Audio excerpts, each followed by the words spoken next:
Công nghệ quản trị tinh gọn Made in Việt Nam đã đăng ký sở hữu trí tuệ tại Việt Nam và quốc tế theo luật sở hữu trí tuệ hiện hành.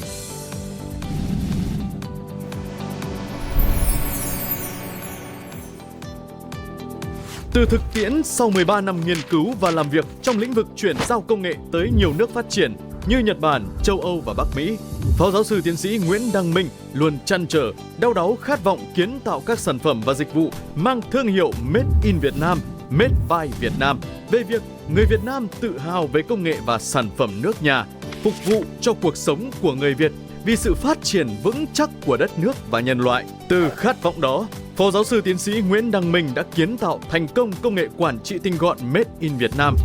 Made in Vietnam Finance Management Technology. Học thuyết và công nghệ này đã được công bố khẳng định trong nước và trên trường quốc tế. Phó giáo sư tiến sĩ Nguyễn Đăng Minh hiện là chủ tịch sáng lập Viện Quản trị tinh gọn GKM, công ty GKM Việt Nam, đồng thời là nhà khoa học, giảng viên Trường Đại học Quốc gia Hà Nội, tác giả cuốn sách Quản trị tinh gọn tại Việt Nam, đường tới thành công. Cuốn sách là nền tảng tham khảo và áp dụng hiệu quả của hàng ngàn doanh nhân Việt trên khắp mọi miền Tổ quốc.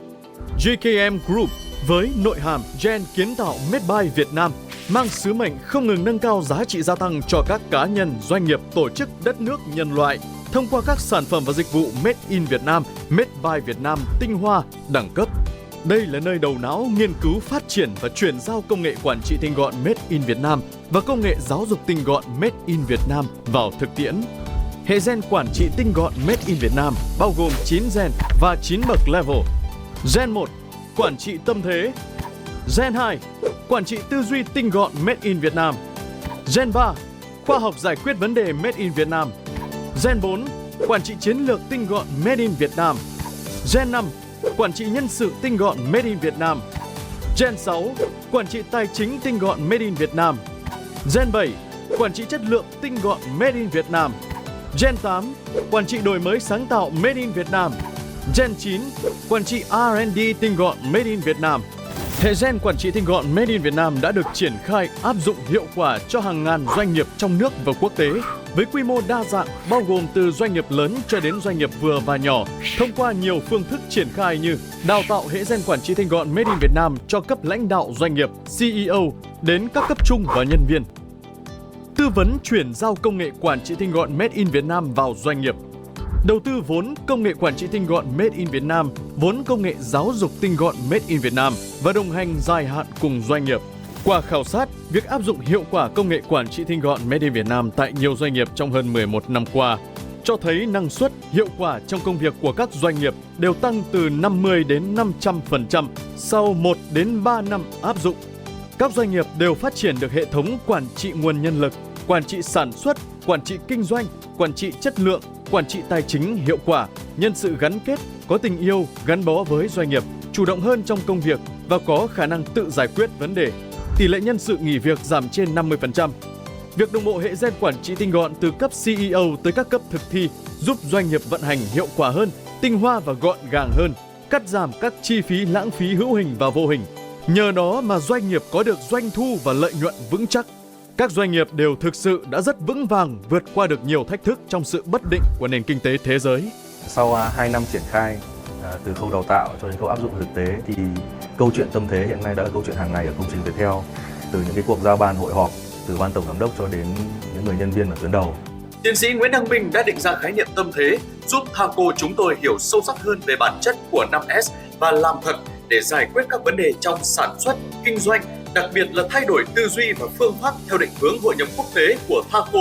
Rất mong khái niệm tâm thế được truyền bá rộng rãi trong xã hội Việt Nam chúng ta. Trong hành trình không ngừng kiến tạo giá trị gia tăng cho doanh nghiệp Việt, GKM đã triển khai vào Tập đoàn Bưu chính Viễn thông Việt Nam những chương trình đào tạo như chương trình ứng dụng hệ giải pháp quản trị chiến lược tinh gọn thuần Việt, khoa học giải quyết vấn đề cho các nhà lãnh đạo và quản lý và hợp tác với trung tâm eLabs, Đại học Kinh tế Thành phố Hồ Chí Minh trong những chương trình như tâm thế nhà lãnh đạo trong bối cảnh chuyển đổi số cho VNPT địa bàn Đồng Nai, Quảng Ninh và chương trình giám đốc điều hành CEO cho VNPT cả nước. Phó giám đốc chi nhánh Luyện Đồng Lào Cai thuộc Tập đoàn Than khoáng sản Việt Nam, ông Đoàn Vũ Long đã chia sẻ.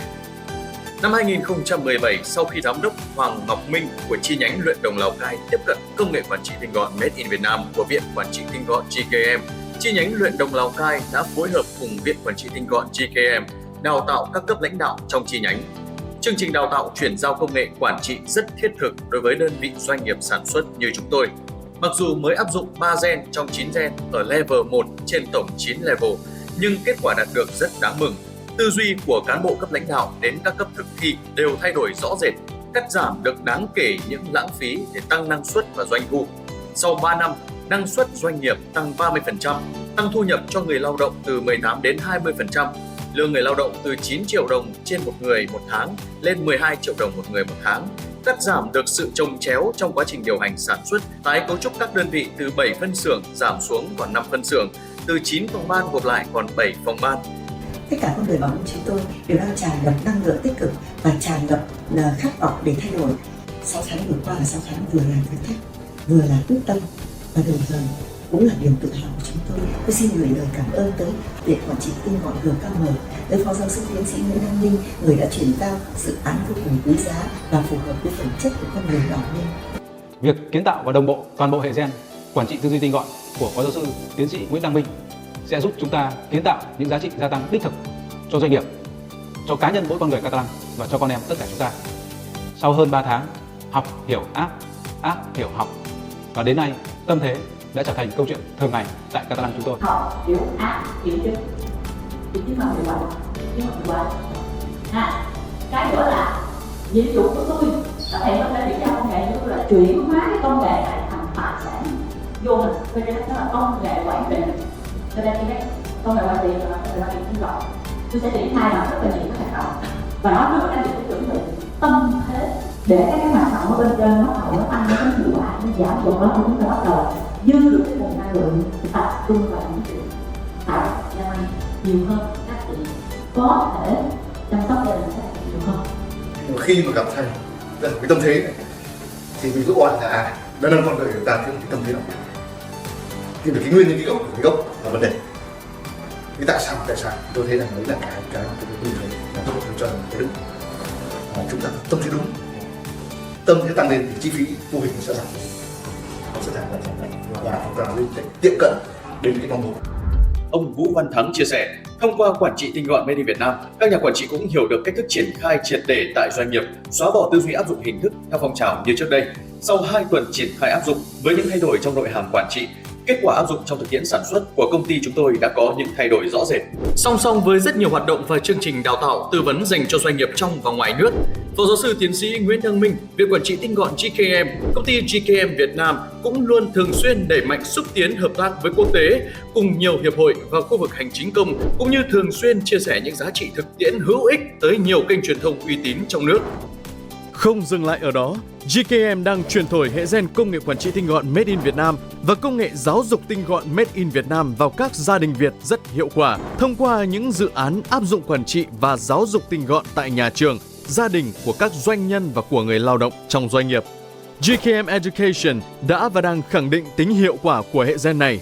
Một mô hình giáo dục tinh hoa mới đã được kiến tạo và triển khai tại thực tiễn, nâng cao chất lượng nguồn nhân lực của người học ngay từ khi đi học tại tất cả các cấp học, từ tiểu học đến cao đẳng và đại học. Hoa này em cảm thấy em rất hạnh phúc luôn vì con em thay đổi. Mình nghĩ là cái từ tinh hoa ấy, nó rất là ok. Cái tên học của lớp học đó là tinh hoa,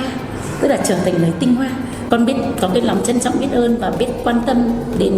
đến bố mẹ, biết nói lời cảm ơn. Khi con được dạy kỹ năng thì các con trở nên là vân hồn nhiên thuần khiết, nhưng mà có cái lòng yêu thương, đấy, lòng trân trọng biết ơn đối với bố mẹ, đối với ông bà, cha mẹ, với người thân của mình.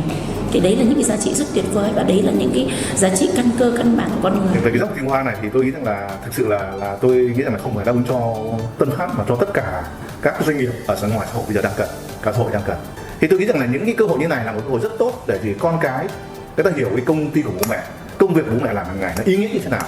và có tình yêu thực sự với công ty. Thì khi đã có tình yêu rồi thì khi các con cũng hướng về cái công ty của bố mẹ.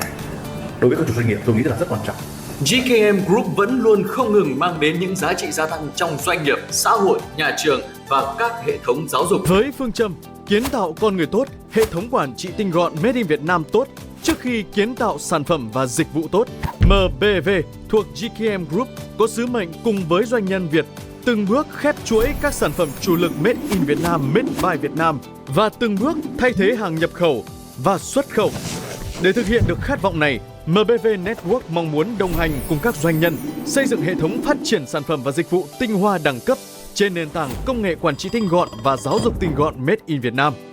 Thông qua MBV Network, các doanh nghiệp sẽ được kết nối và đặc biệt gia tăng giá trị đích thực của sản phẩm và dịch vụ của doanh nghiệp mình. Sự đồng bộ hệ gen là điều kiện tiên quyết để kiến tạo sự tinh hoa và đẳng cấp của sản phẩm dịch vụ trong MBV Network. Vì một Việt Nam thịnh vượng, hùng cường, công nghệ quản trị tinh gọn Made in Việt Nam, công nghệ giáo dục tinh gọn Made in Việt Nam, GKM Group và MBV Network luôn đồng hành cùng doanh nhân Việt thực hiện khát vọng vươn xa